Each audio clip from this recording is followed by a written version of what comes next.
गरीबी।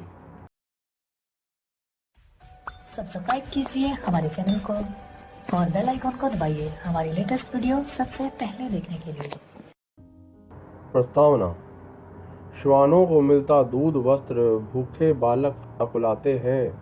माँ की हड्डी से चिपक ठिठुर जाड़ों की रात बिताते हैं। युवती के लज्जा वसन बेच जब ब्याज चुकाए जाते हैं। मालिक जब तेल फुलेलों पर पानी सा द्रव्य बहाते हैं। पापी महलों का अहंकार देता मुझको तब आमंत्रण। राष्ट्र कवि रामधारी सिंह दिनकर की उपयुक्त पंक्तियां गरीबी की पराकाष्ठा को व्याख्यायित करती हैं। आर्थिक असमानता न केवल गरीबी का अभिशप्त जीवन बिताने को विवश करती है, क्रांति और अपराध को जन्म देती है। गरीबी एक ऐसी विषम मानवीय परिस्थिति है जो मानव को निराश, दुख और दर्द के अंधेरे में जीवन बिताने को विवश करती है। एक ऐसा अभिशप्त जीवन जिसमें लोग जीवन की आधारभूत आवश्यकताओं रोटी, कपड़ा और मकान के लिए तरसते हैं। स्वस्थ पोषण एवं दवा और रोजगार तो उनके लिए सपना है। गरीबी एक ऐसी अदृश्य समस्या है जो एक व्यक्ति और उसके सामाजिक जीवन को छिन्न भिन्न कर देती है। यह समस्या भारत के लिए अभिशाप बन चुकी है। प्रसिद्ध अर्थशास्त्री अमर्त्य सेन के अनुसार लोगों को इतना गरीब नहीं होने देना चाहिए कि उनसे घिन आने लगे या वह समाज को नुकसान पहुंचाने लगे। इस नज़रिए में गरीबों को कष्ट और दुखों का नहीं बल्कि समाज की असुविधाओं और लागतों का महत्व अधिक प्रतीत होता है। गरीबी की समस्या उस सीमा तक चिंतनीय है जहां तक उसके कारण जो गरीब नहीं हो उन्हें भी समस्याएं भुगतनी पड़ती हैं। यह कथन गरीबी के अभिशाप के कारण क्रांति और अपराध की वृद्धि की ओर संकेत करता है, जिसे समय रहते हमें रोकना होगा, जिससे स्वस्थ समाज की स्थापना हो सके। गरीबी की रेखा। भारत में शहरों में रहने वाले जनजातीय लोग, दलित और मजदूर वर्ग और खेतीहर मजदूर गरीबी की श्रेणी में आते हैं। वर्तमान में 29.8% भारतीय आबादी गरीबी रेखा के नीचे रहती है। गरीबी की श्रेणी में वह लोग आते हैं जिनकी दैनिक आय शहर में 28.65 रुपये और गांवों में 22.24 रुपये से कम है।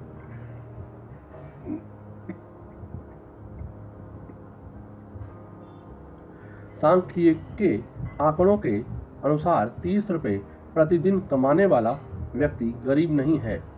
इस प्रकार के आंकड़ों द्वारा गरीबी कम की जा रही है, जो दुश्चिंता का विषय है।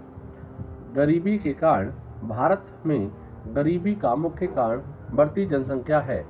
इससे निरक्षरता, खराब स्वास्थ्य और वित्तीय संसाधनों की कमी की दर बढ़ती है। भारत में जिस गति से जनसंख्या बढ़ रही है उस गति से अर्थव्यवस्था नहीं बढ़ रही है। इसका परिणाम नौकरियों में कमी के रूप में सामने होगा। इतनी आबादी के लिए लगभग 20 मिलियन नई नौकरियां चाहिए। यदि ऐसा नहीं होता तो गरीबी के साथ अपराध और विद्रोह भी बढ़ेगा। आय के संसाधन का असमान वितरण भी गरीबी को बढ़ाता है। सरकारी संस्थानों में एक व्यक्ति कम समय श्रम लगातार अधिक धन अर्जित करता है और वही कार्य व्यक्तिगत संस्थानों में अधिक समय श्रम लगाकर भी व्यक्ति अत्यंत अल्प धन पाता है।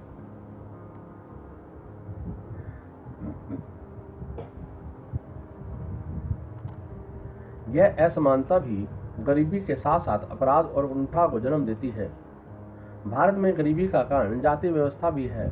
मध्य प्रदेश के चंबल और विंध्य क्षेत्र ऐसे हैं जहां सामाजिक भेदभाव अपने चरम पर है। यहाँ ऊंची और निम्न जातियों के प्रति भिन्न व्यवहार किया जाता है। उन्हें समानता के अधिकार से वंचित किया जाता है, जिसके कारण वह गरीबी की दलदल से कभी बाहर नहीं निकल पाते।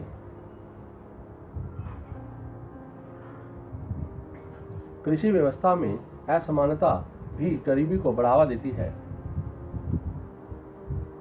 भूमि पर बड़े और समृद्ध किसानों का अधिकार होने से भूमि की संख्या बढ़ती जा रही है।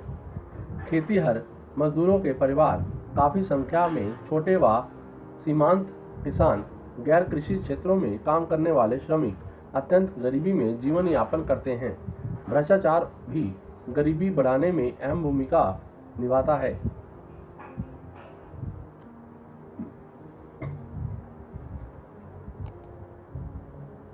पिछले 20-25 वर्षों में देश में हुए भ्रष्टाचार और करोड़ों रुपए के घोटालों ने गरीबों को और गरीब बना दिया है।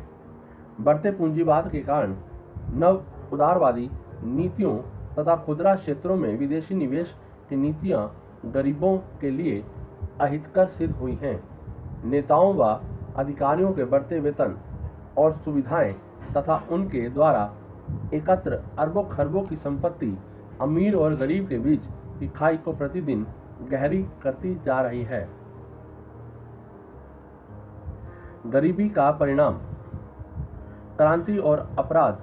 गरीबी के अभिशाप से ग्रस्त भारत के करोड़ों लोग आज विभिन्न प्रकार के संकटों और शोषण से जूझ रहे हैं। व्यवस्था का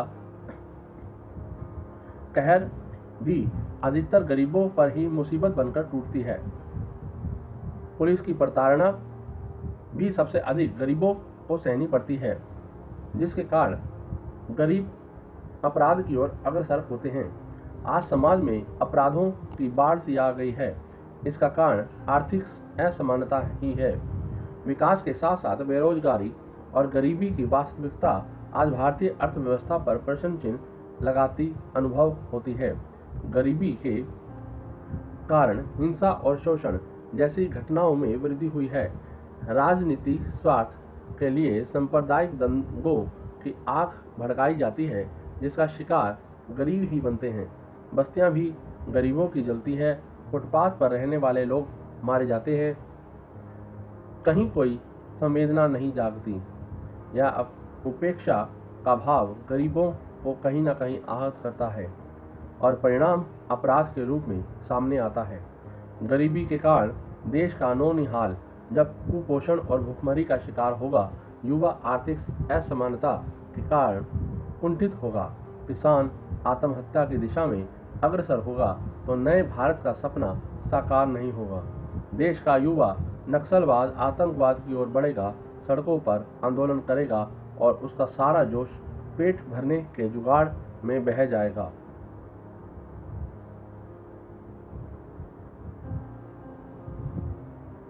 गरीबी को रोकने के उपाय। देश में बढ़ती गरीबी को देखते हुए हम सबको मिलकर प्रयास करना होगा और देश को गरीबी के अभिशाप से मुक्त कराना होगा। इसमें सरकार की सहभागिता भी अनिवार्य है। निम्नलिखित उपायों द्वारा गरीबों के अभिशाप को रोका जा सकता है। गरीबों के लिए पर्याप्त भूमि, जल, शिक्षा, स्वास्थ्य, ईंधन और परिवहन की सुविधा का विस्तार किया जाना चाहिए। स्वरोजगार व मजदूरी रोजगार कार्यक्रमों में समन्वय किया जाए। ऐसे परिवार जिनके पास ना कोई कौशल है, ना कोई परिसंपत्ति है और ना कोई काम करने वाला वयस्क है, ऐसे परिवारों के लिए सामाजिक योजनाएं बनाई जाएं तथा उन्हें सुरक्षा दी जाए। गांव में बड़े किसानों और सामंतों द्वारा गरीबों के शोषण को रोका जाए। गरीबी निवारण कार्यक्रमों का अधिकतर लाभ अमीरों के बदले गरीबों को ही मिले। गरीबों को के दो वर्ग बनाए जाएं। एक वर्ग में वह गरीब हों जिनके पास कोई कौशल है और वह स्वरोजगार कर सकते हैं। दूसरे वर्ग में वह गरीब हों जिनके पास कोई कौशल नहीं है और वह मजदूरी पर आश्रित हैं। उनकी उन्नति के लिए नीतियों का अलग अलग निर्धारण किया जाए। लघु उद्योगों को बढ़ावा दिया जाए, गरीबी निवारण कार्यक्रमों की प्रतिवर्ष समीक्षा व मूल्यांकन किया जाए तथा साधनों के निजी स्वामित्व, आय व साधनों के असमान वितरण व प्रयोगों पर नियंत्रण किया जाए। सरकार द्वारा गरीबी निवारण हेतु अनेक कार्यक्रम चलाए जा रहे हैं तथा अरबों रुपए इनके क्रियान्वयन में लग रहे हैं, तब भी इनका पूरा लाभ गरीबों को नहीं मिल पा रहा है। ग्रामीण स्वास्थ्य मिशन, राष्ट्रीय सामाजिक सहायता योजना, शिक्षा सहयोग योजना, अंत्योदय अन्न योजना, बालिका संरक्षण योजना, सामूहिक जीवन बीमा योजना, प्रधानमंत्री ग्रामोदय योजना, विजन 2020 फॉर इंडिया आदि अनेक सैकड़ों योजनाएं सरकार द्वारा चलाई जा रही हैं। आवश्यकता है कि सबका लाभ गरीबों को ही मिले, तो गरीबी के अभिशाप से निकला जा सकता है। उपसंहार: वर्तमान संदर्भों में गरीबों को ठीक प्रकार से आंकना भी एक चुनौती ही है। आज प्रत्येक मुद्दे को तकनीक के आधार पर समझा जा रहा है। औद्योगिकीकरण आज का प्रथम लक्ष्य बन चुका है। किसी गरीब के पास आंखें हो न हो, पर घर में रंगीन टीवी जरूर उपलब्ध हो। प्रत्येक वर्ष नए आंकड़े और सूचीबद्ध लक्ष्य रखे जाते हैं। व्यवस्था में प्रत्येक वस्तु को, प्रत्येक अवस्था को आंकड़ों में मापा जाता है। प्रत्येक आवश्यकता को प्रतिशत में पूरा किया जाता है और इसी आधार पर गरीबी को भी मापने का प्रयास किया जाता है। ऐसा नहीं है कि गरीबी को मिटाया नहीं जा सकता, लेकिन स्वार्थपरता इस अभियान में व्यवधान डालती है। व्यवस्था इस बात को सदैव अहम मानकर मुद्दा बनाती आई है। यही सोच गरीबी को अभिशाप बनाए रखने में महत्वपूर्ण भूमिका निभाती आ रही है, लेकिन इस सोच को रखने वाले यह नहीं जानते कि कहीं ना कहीं वह भी इस समस्या से प्रभावित होते हैं।